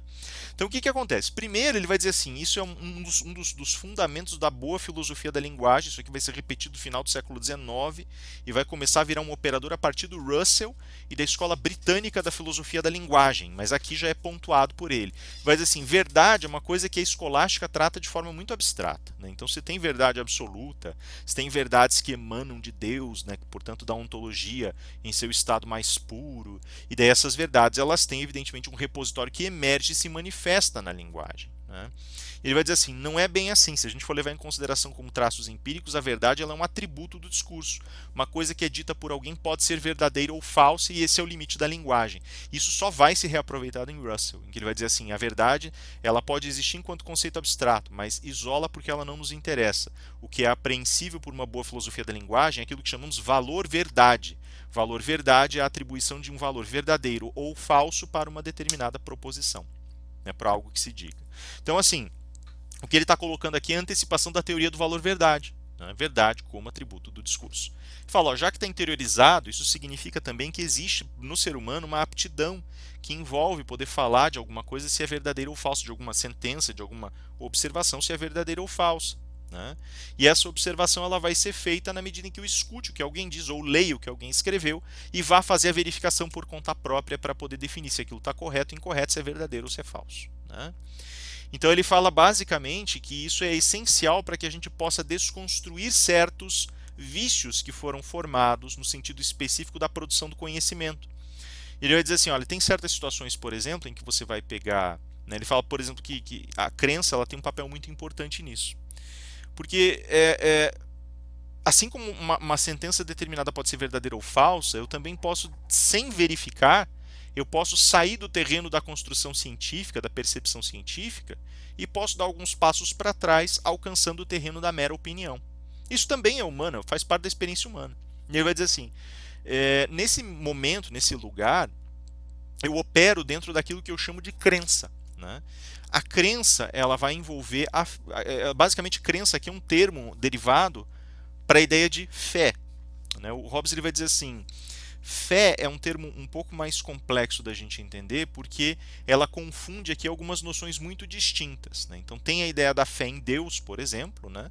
Então esse acredito em Deus pistel, né? Então acredito nele em Deus, pistel autoi, né? Por exemplo em grego, né? Ou o credo, né? do latim, ele vai dizer credo ou pistel, né? São termos que a rigor envolvem um leque um pouco mais amplo de questões. Se eu digo pistel no grego, por exemplo, né? Eu acredito, eu posso falar assim, eu acredito em Deus ou acredito no outro indivíduo que fechou um contrato comigo, né? No latim credo ou fides, né, esses termos eles basicamente mostram que eu posso confiar num Deus ou num outro ser humano que me falou alguma coisa, que assinou um contrato comigo. Ele vai dizer assim, a unificação desses termos, que foi colocada sobretudo no movimento escolástico, faz com que haja uma confusão entre a tua fé em Deus e aquilo que as pessoas dizem. E por conta dessa confusão, aquilo que a pessoa te diz a respeito de Deus, atribuindo a Deus, automaticamente passa a ser verdade sem que você possa separar e passar um filtro crítico. De modo ele vai dizer assim, a crença na realidade pode ser crença no emissor ou pode ser crença na verdade que está por trás de tudo que o emissor coloca. Mas para você saber se esse valor verdade se aplica ou não se aplica ao discurso, você precisa verificar imediatamente. E ele vai dizer uma coisa muito interessante, ele fala assim, é temerário que você acredite nas coisas que te dizem, quando elas atribuem essas coisas a Deus, sem que você tenha uma experiência própria e direta com Deus. Né? Então o que ele está dizendo aqui? Ele está basicamente dizendo, olha, né? Se você não escutou do próprio Deus, por que você está acreditando tão simplesmente, tão diretamente? E ele avança o terreno, veja, por que acham lugar para acusá-lo de heresia, né? Ainda que de uma maneira dúbia e muito cruel, né, em certa medida. Mas ele fala assim, ó, as escrituras, por exemplo, estão lá, né? É, são atribuídas a Deus, você acredita nelas, e agora? Né? Mas se você levar em consideração que as escrituras foram postas por homens, você está dando crédito ao indivíduo, porque ele diz que Deus pôs. Né? Não é o que a escolástica vai colocar, não é evidentemente, ó, até hoje, na realidade, o que o princípio da fé diz, o princípio da fé cristã diz, e eu particularmente acredito nisso, é que a escritura vem da mão de Deus. Pronto. Né? Mas aí veja que eu dependo disso, né, eu dependo da minha fé para eu poder instrumentalizar a minha relação com Deus através da Escritura. E ele está dizendo, não, isso não é necessário. Né? E ele vai além e fala, se você não escutou do próprio Deus, que o discurso que está sendo feito lá na frente, por exemplo, é dele, então mal faz em acreditar nesse discurso como sendo verdadeiro, porque você não está acreditando em Deus ou na verdade profunda do discurso, mas sim no emissor. Você confundiu as coisas e agora o emissor tem uma voz de autoridade, um lugar de autoridade que não lhe pertencia antes, que talvez não devesse lhe pertencer. Né? Então agora o que ele fala? O que ele faz com isso? Ele enfrenta a postura religiosa comum.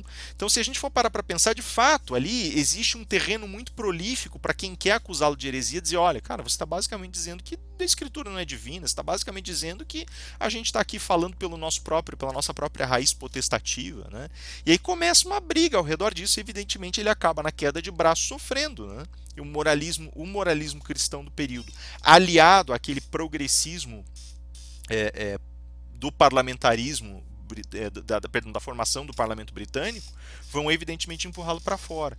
Então ali havia de fato um terreno fértil para você conseguir levantar argumentos que fariam com que o público se posicionasse contra ele. Mas ele também tem razão em dizer que ele não teria cometido uma heresia se ele não estava indo contra o credo niceno. Ainda que isso seja dúbio, né, por conta da ideia das escrituras do próprio que estão instauradas no próprio credo niceno. Essa frasezinha aqui já ameaça colocá-lo contra o credo niceno e, portanto, já ameaça, numa análise basicamente racional, friamente racional, colocá-lo em oposição. Então era um pouco esperado que isso fosse feito. E ele tem uma razão muito, muito sólida por trás dessa linha de raciocínio que ele estabeleceu aqui. De fato, faz todo sentido do mundo. Como é que você vai saber se uma coisa é verdadeira se você não verifica? Né? Para aquele que crê, se escutou de Deus, se você crê, escute de Deus e em cima disso trabalhe e opere suas crenças, não porque o outro diz. Para aquele que não crê, você nunca vai ouvir. Se você não crê e não crendo você entende que nunca vai ouvir, então não tem que ter valor para você. Acabou. Então veja, é muito sensato o posicionamento dele. Muito sensato. E ele é ambivalente. Eu penso, pelo menos, que ele é ambivalente. Ele vale para os dois lados, tanto para quem crê quanto para quem não crê. Só que ele é um posicionamento racional. Né? Perfeito, nesse sentido. E aí o que acontece? Pelo enfrentamento dessa base religiosa comum, ele começa agora a oferecer uma nova possibilidade de florescimento do discurso da virtude. Veja que aqui as virtudes são completamente diferentes daquelas que foram postas na escolástica. Porque elas não dizem respeito a um discurso moral puro e simples, elas não dizem respeito a uma diretriz comportamental pura e simples, elas não dizem respeito a um regramento frio, puro e simples. O que ele vai colocar para nós basicamente é que existem certos fundamentos para essas virtudes que vão basicamente gerar determinadas posturas ou perfis do indivíduo. E ele vai dizer assim, olha, os fundamentos e basicamente as virtudes elas vão se formular aqui em cima deles. Então você tem a imaginação, aqui a imaginação é basicamente entendida como o pensamento, né? Você tem a experiência, que é uma base que vai te permitir a produção gradual e a construção organizada de conclusões obtidas da tua experiência com o mundo, né, das tuas práticas com o mundo, e a ciência que vem justamente da organização encadeada e verificada das tuas hipóteses imaginadas, das coisas ditas, dos materiais estudados. Perfeito. Cara, daí a gente pensa assim, mas isso é ridiculamente óbvio, Rafael. É ridiculamente óbvio que para eu entender que uma coisa escrita foi verdadeira, não importa de onde ela vem, eu tenho que ter verificação pessoal. É absolutamente óbvio que das minhas experiências vou aprender. É absolutamente óbvio que meu pensamento vai ter que ter ordem para formar ciência. É absolutamente óbvio. Sim, é óbvio. Hoje. Não no século XVII. Tá? Século XVII ele estava acordando para essa realidade que para nós hoje é comum. Certo? Então é aqui que está a gênese desses elementos fervilhando. Veja, uma boa imaginação, uma imaginação fértil, ela gera Aqui a gente vai ter a geração de elementos que são curiosos. Ele vai dizer assim, olha, a imaginação ela tem vários operadores, né? Sobretudo quando a gente vai olhar os objetos, que a imaginação ela não vem solta. Então a imaginação, por exemplo, ela pode ter características que reúnem atributos muito distintos e separam esses atributos distintos, mas pegam aquilo que é de semelhante entre as coisas, né? Essa imaginação, né, ela é dada justamente como uma forma muito particular de discernimento, né? Um discernimento criativo, é uma ideia de criatividade. E esse uso de um termo como esse, assim, esse uso de um termo como criatividade para definir isso é muito interessante, porque esse elemento é mais ligado à produção artística e literária. O que ele está na realidade fundamentando aqui, pegar traços semelhantes de elementos distintos, é aquilo que nós podemos chamar depois de metáfora ou figuração. Elemento crucial, elemento instrumental para a produção da boa arte, né? Então, para que ela comunique algo, como ele mesmo diz, ela precisa evidentemente gerar um encantamento por alguma qualidade interior, por uma harmonia, pela exposição coerente de elementos que toquem o indivíduo, que aliás acho ser uma lição muito interessante, inclusive para a nossa produção artística contemporânea, que não acho de modo algum má em sua qualidade, né, mas vejo que às vezes ela se perde um pouco na sua comunicação porque ela está se discutindo intensamente demais, né? Ela também precisa encontrar a elegância do seu próprio debate, do contrário, ela perde a própria essência do debate, penso eu, né? Com relação à experiência, ele vai dizer assim, a experiência ela é obtida principalmente quando você começa a olhar elementos que são discerníveis, quando você começa a separar coisas diferentes. Só que tem jeitos e jeitos de você fazer isso. Um desses jeitos é pela contemplação das coisas que estão diante dos teus olhos, das coisas eminentemente práticas e dadas pela experiência. Isso você chama de bom senso. Está mais ligado à prudência, né? Você chama de bom senso. E aí o âmbito específico da ciência, que é justamente discernir elementos através das suas hipóteses e construções mentais, isso a gente vai chamar de discernimento propriamente dito. Então a gente teria ali a criatividade, o bom senso e o discernimento como virtudes. Eita, olha só que curioso isso, olha que fantástico isso.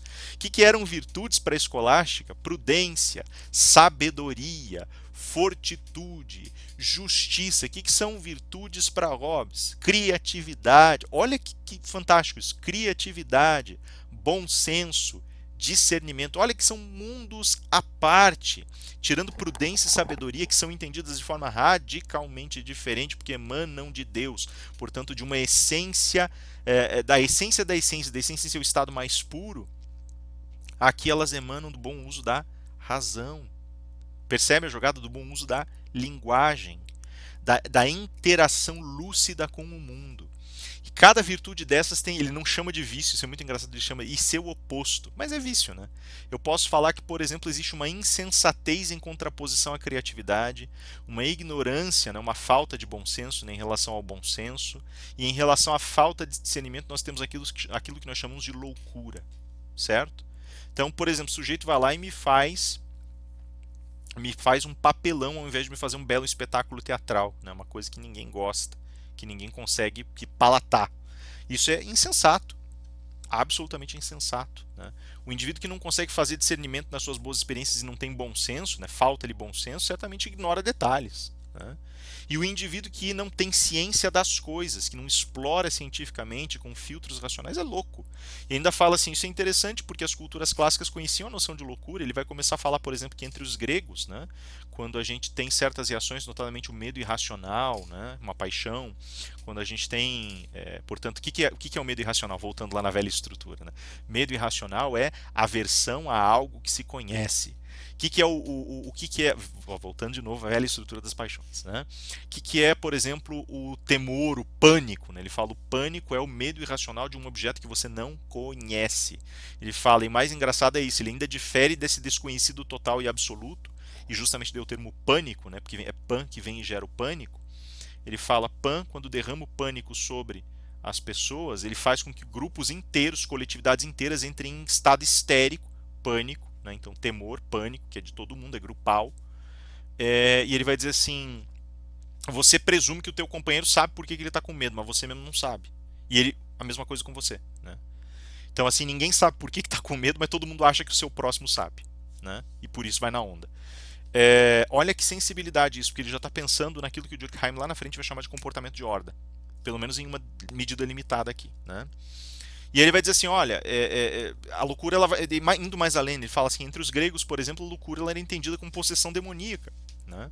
Então o cara que era louco era o cara que estava possuído por um espírito. Não é incomum você ver isso nas culturas que ele chama ali de pagãs, né? Então em muitas culturas politeístas você vai ver, ele vai citar ali os gregos, vai citar tantos outros, vai dizer assim os romanos, né? Vai falar, enfim, das que ele conhece ali, né? Os germânicos, e vai dizer, entre eles, quando o cara estava ensandecido, vivendo por paixões completamente explosivas, sem usar o filtro da razão para nada, para discernir, calcular e planejar, é porque ele estava realmente possuído por um espírito. E fala engraçado porque os israelitas, se você vai olhar a Bíblia, eles não fogem disso, muito embora eles tenham tudo na estrutura do pensamento deles para fugir. Como eles acreditam que de fato, quando eles acreditam que de fato não existe esse negócio de você ser possuído por espírito quando você segue Deus, então tecnicamente isso não deveria acontecer. Né? Tecnicamente a loucura deveria ser loucura, loucura, ponto. Né? Até porque ele fala assim, existe uma ambivalência nesse negócio de loucura. Né? A ciência ela te permite, em sentido estrutural, antever certos passos, ela te permite levantar hipóteses e antever resultados, inclusive, pelo uso da razão. Ele fala, ele volta à figura do profeta que ele tinha comentado antes. É semelhante ao que o profeta fazia. Só que o profeta, nas culturas politeístas, ele era o cara que era investido da força de espíritos, daí o espírito profetizava, era uma coisa que não era dele. E no caso do profeta entre os israelitas, ele era investido de força divina e Deus ia lá e acordava coisas no cara. Né? Ele dava sonhos, ele falava. Ou no caso de talentos especiais, quando ele vai falar sobre a construção do templo. Então o cara lá despertou atributos de tecelão. Então é porque o cara era um tecelão fantástico, Deus foi lá e acordou isso nele. Né? Então ele não está pondo nada, não tem ninguém colocando nada. Ele fala, daí a gente pega o Novo Testamento e é muito engraçado porque no Novo Testamento, lá quando Cristo vai curar, ele cura gente que está endemoniada. Então o cara foi possuído, tá lá maluco, foi possuído, Cristo vai lá, põe a mão e fala, ó, sai, e daí o demônio sai. Ele fala, é engraçado, porque se você for olhar a coerência do texto, nada nos permite assimilar a ideia de que o pensamento religioso cristão deva admitir a hipótese de possessão. Ao contrário, aquilo ali é uma metáfora, então volta para o âmbito da criatividade, para a leitura daquilo que se chama loucura. Tá? Então, basicamente, dizer, ele estava possuído por um espírito que o deixou depois, não tendo ele. Né, ele usa justamente a metáfora do endemoniado, acho que é o Gadareno, né, que eu não vou lembrar agora, mas eu acho que é o Gadareno. E do endemoniado que acaba sendo liberto de um espírito, ele fala, acho que aparece nesse episódio, ele fala ao homem que foi liberto por um espírito, mas que deixando sua casa, aliás, perdão, é uma parábola que ele usa, perdão. E aí, ficando ele sem conseguir se recuperar plenamente, esse espírito volta a ele e ocupa o lugar com 7 outros espíritos. Ele ainda fala, né?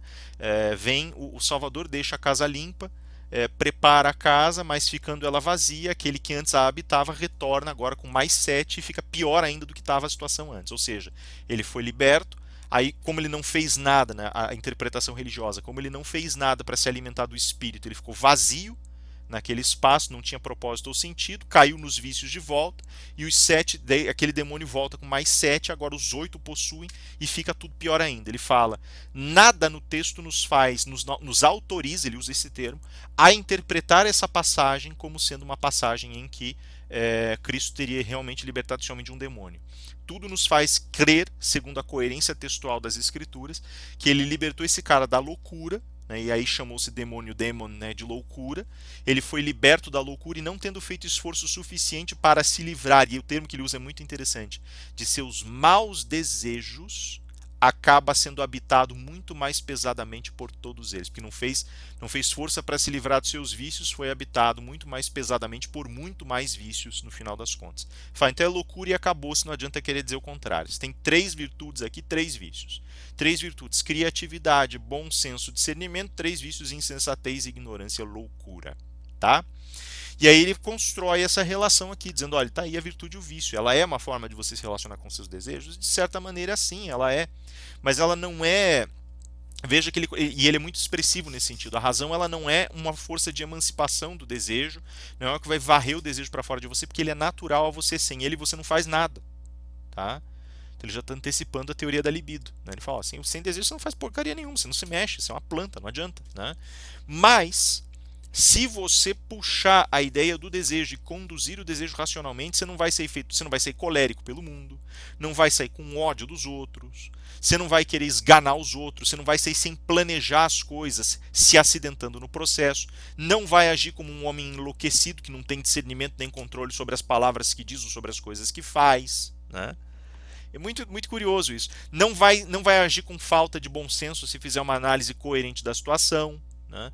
Não vai deixar de ter sensatez quando for se expressar, criando harmonias nas palavras, tentando encantar com a maneira de dizer as coisas ou com o desenho geral das coisas que diz e os temas que elabora e assim por diante. Então, tudo isso aqui está ligado, mas ao mesmo tempo conduz o desejo, não elimina o desejo. Pensem em como essa mudança foi radical. Na Idade Média, elimina porque é ruim. Na modernidade, conduz. Tá? E aí o que acontece? Nós temos como consequência disso, e essa é a nossa grande ponte de ligação para a nossa segunda parte, nós temos 4 colunas fundamentais. E essas 4 colunas fundamentais dizem respeito especificamente a atribuições sociais. Certo? Ele coloca que existe de fato toda uma ciranda de desejos que são posicionados socialmente, né? Então ele colocou ali, por exemplo, como eu falei, né? Cobiça, né? Como sendo um desejo por coisas materiais, existem tantos outros, por exemplo, você pode ser, por exemplo, uma pessoa que deseja, na realidade, ter status. Então você tem ambições, né? Você pode ser uma pessoa que deseja ter conhecimento pelo estado do conhecimento. Você é curioso, né? Então são paixões que aparecem. Mas a cobiça e a ambição elas estão muito ligadas. Ele vai dizer assim: cobiça e ambição são muito parecidas, né? Se você ambiciona altos postos acadêmicos, se ainda dá uma alfinetada na universidade, né? Se você ambiciona altos cargos, títulos nobiliárquicos, posição política, se você ambiciona ter grandes riquezas, você está querendo poder no final das contas, né? É natural ao ser humano querer poder, porque é isso que te capacita para fazer as coisas. Não em excesso, obviamente, porque daí vira um veneno, vira um vício, né? Mas ele fala, o poder ele está dentro do contexto específico das relações e dentro do contexto específico das coisas que você quer conquistar, que você quer obter. E aí as pessoas tentam honrar aqueles que têm poder ou não têm poder, né? Mas isso não é bem. Veja que são ideias independentes, você ter poder, você ter determinados elementos e você ser ou não ser honrado, ter ou não ter determinados valores. O que acontece aqui? Veja, o poder ele é simplesmente essa capacidade, essa ambição que você tem de ter disposição de exercício. Ele está num lugarzinho. Traz outras coisas? Traz. Só que tem 2 linhas de frente que são separadas do que diz respeito a essas relações. A primeira delas é chamada valor. O valor o indivíduo atribui a si mesmo. Então, se ele tem ambição, conquista a ambição dele e olha e diz assim, nossa, eu fui capaz, isso é valor. Ele está dizendo, nossa, eu valho muito. Mais do que isso, não é só a questão do autoimposto, mas também da operacionalidade social dele, né? Se ele tem poder na mão e não usa para o benefício de ninguém, não usa para fazer nada útil, então o valor dele cai. Ele pode se valorizar muito, mas os outros talvez não valorizem muito, né? Se ele é um sujeito que obtém status por conta de sua proeza militar, tem muito valor. Se ele é um sujeito, por exemplo, que tem manejo pleno de armas, tem muito valor. Então o valor que ele está dizendo basicamente é o seguinte: o valor é efetivamente quanto um cara representa, quanto ele vale. Olha que ele está capitalizando a vida humana.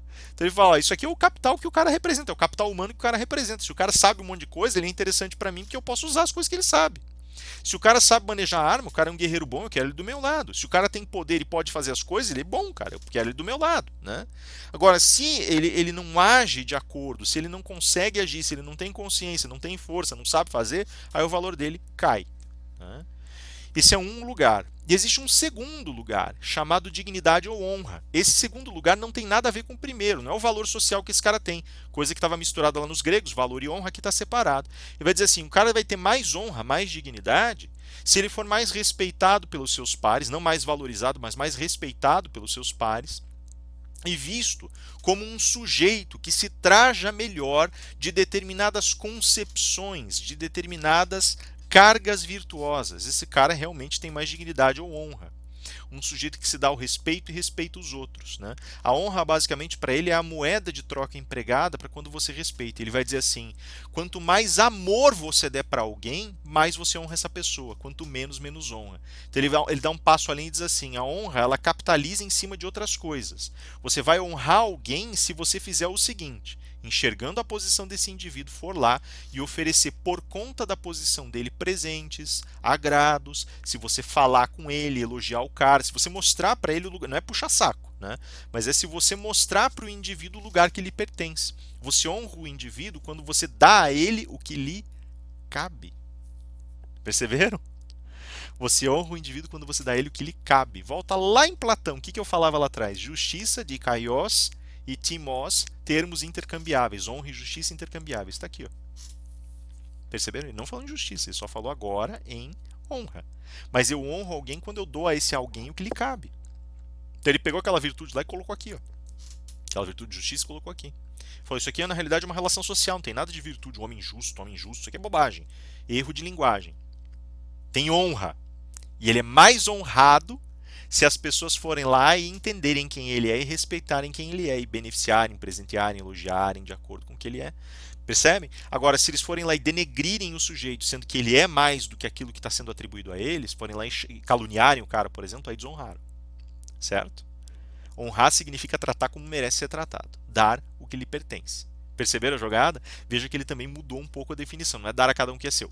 O fundamento é o mesmo, mas ele muda as palavras. Então, honrar passa a ser tratar como merece ser tratado. Tá?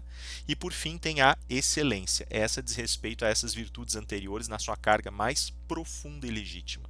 A excelência ela diz respeito à tua capacidade de realizar determinadas artes, realizar determinadas tarefas, e a excelência ela vai ser tão mais elevada quanto mais refinado for o teu trabalho, quanto mais refinada for sua capacidade. Né? Então, percebo, se eu tenho mais excelência, eu posso ter mais valor? Claro. Eu posso ser honrado pela minha excelência? Claro. Só que ela é um atributo separado. Eu posso ter mais poder por excelência, dependendo da excelência que eu tenha? Sim, claro, sem dúvida alguma. Os quatro estão ligados. Os quatro dependem do desenvolvimento dessas virtudes, mas os quatro são forças sociais de reconhecimento e conquista por conta dessas virtudes. Vocês percebem aqui, isso é o mais interessante, as virtudes não têm nada de moral. Vocês perceberam isso? Não tem nada que diga, olha, para você ser virtuoso você tem que ser bonzinho, como o homem medieval falava, você tem que ser bom. Ele não está falando que você tem que ser bom, ele está dizendo simplesmente você tem que saber como interagir com o mundo. Ponto. Ele está mais para Maquiavel e menos para aquela relação medieval. Perceberam a jogada? Por isso muita gente vai dizer aqui acertadamente que Hobbes tem eu não concordo assim, não concordo absolutamente com essa afirmação, mas ela faz sentido, tá? Por isso que eu digo que acertadamente vamos dizer que ele criou uma teoria amoral da virtude, tá? Amoral, ou seja, ela não é imoral nem moral, ela não é boazinha nem ruinzinha, grosseiramente falando, ela simplesmente é indiferente, como o próprio Hobbes fala, né? O indivíduo que não desenvolve fortes paixões diante de nada é simplesmente porque é indiferente a essa coisa, né? Diante de uma determinada coisa é porque é indiferente a essa coisa, tá? Tudo isso foi só para construir aquilo que nós vamos ver na sequência, como base, plataforma, né? Isso a gente já vai ver no segundo vídeo, porque eu já explodi geral o tempo aqui. No próximo, na segunda parte, a gente vai discutir exatamente como o direito natural dele se conforma e como esse direito natural leva à formação do Estado. Tá? Eu falei para vocês que eu ia fazer um rumo bem diferente do que vocês tiverem em pé, que eu acredito que tenha sido o caso até aqui. Tá bom? Então a gente vai fazer um desenho, agora a gente vai começar paulatinamente a voltar para onde o professor de PEC deixou vocês. Beleza, galera? Eu volto na segunda parte, tá? Eu vou lançar essa primeira parte, daí eu devo lançar a segunda parte entre quinta e sexta, tá?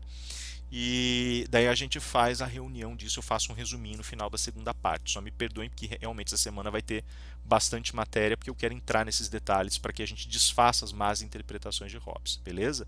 Hobbes não é só sobre o homem é o lobo do homem, tá? Tem bastante coisa aí no meio que é bem mais complicado, como vocês podem ver, e o que ele está colocando na realidade não é nem de perto tão cruel quanto se imagina, é simplesmente um pensamento que parte do pressuposto do egoísmo humano, e ele não é como a filosofia do egoísmo da Ayn Rand, nem de perto, mas parte desse egoísmo humano como uma aposta para a operacionalidade da vida humana. Tá? E também tem que tomar um certo cuidado com isso, beleza? Mas nós conversamos sobre isso na sequência. É isso aí, galera. Agradeço a atenção de vocês. Por favor, cuidem-se. Lembrem-se de continuar seguindo as regras da quarentena aí. Por favor, fiquem bem. Deus abençoe vocês e até mais.